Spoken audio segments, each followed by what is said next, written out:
My name is Blake Turner. I'm originally from Anniston, Alabama, small part of Anniston called Alexandria. Nobody's probably heard of it. Um, I lived there all my life up until I moved to Birmingham. Lived on Highway 280 for a little while alone, and then Tay and I got married, and we lived on 280 for a little while. Eventually bought a house in Moody.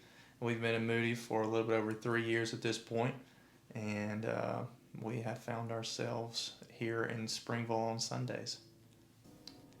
I reached a place in my life where I really thought I thought I was hopeless.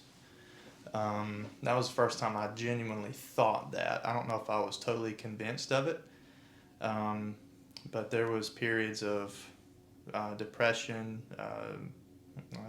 Wrote a few suicide notes and ate a few years of atheism as well. And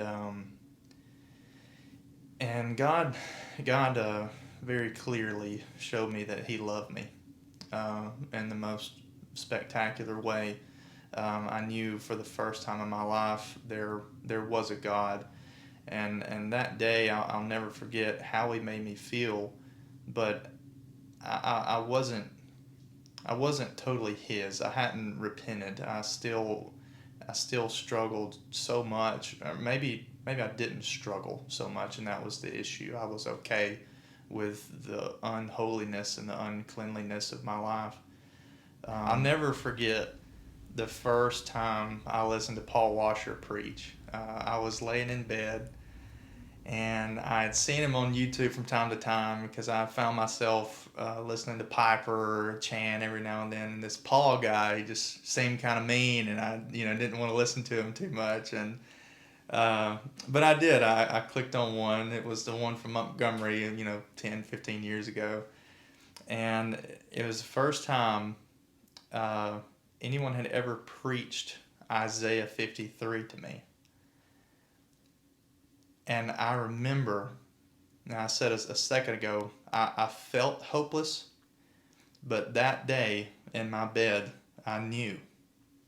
I knew I was hopeless then. There was no hope for me outside of Christ, me alone in this world. There's no hope. I am dead in my trespasses. After being regenerated, there was this mirror that wouldn't get out of my face. Every wrong turn, every wrong thought, before it was okay, and suddenly it's not okay. It's not okay, and it's the smallest things, and I can see how over the last few years how it's repentance is something that I can look back and tell that I've grown in a way.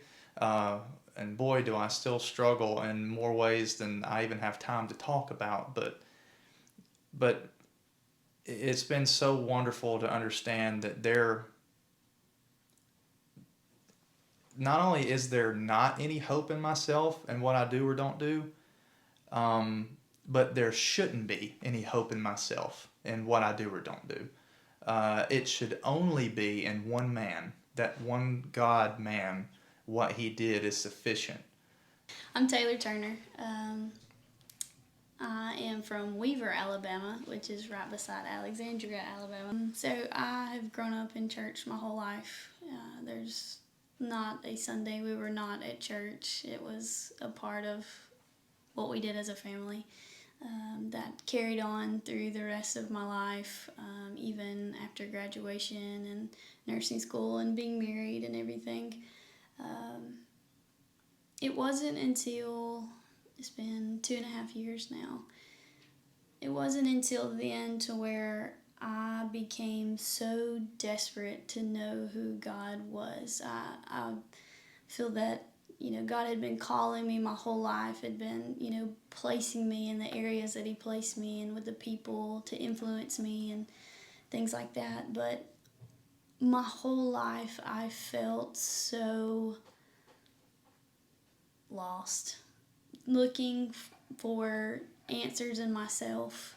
And I just found myself falling so short all the time and truly miserable. I wanted to know God the way that He wanted me to know Him, and He brought me to that point. He allowed everything to happen like it did to show me that there is no answer within myself, and I have no righteousness on my own.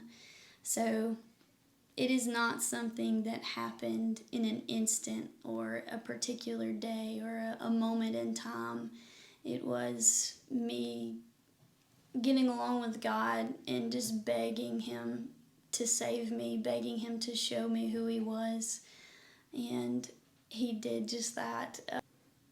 This is a very special place. And if I can look into the camera and talk to the people who have maybe grown up here, what you have here is very special for not just a pastor, but men around the pastor and women around the pastor that will open that book up and be very clear on what it says. It's eternally important, and it's such a special gold mine that you guys have here in Springville, Alabama.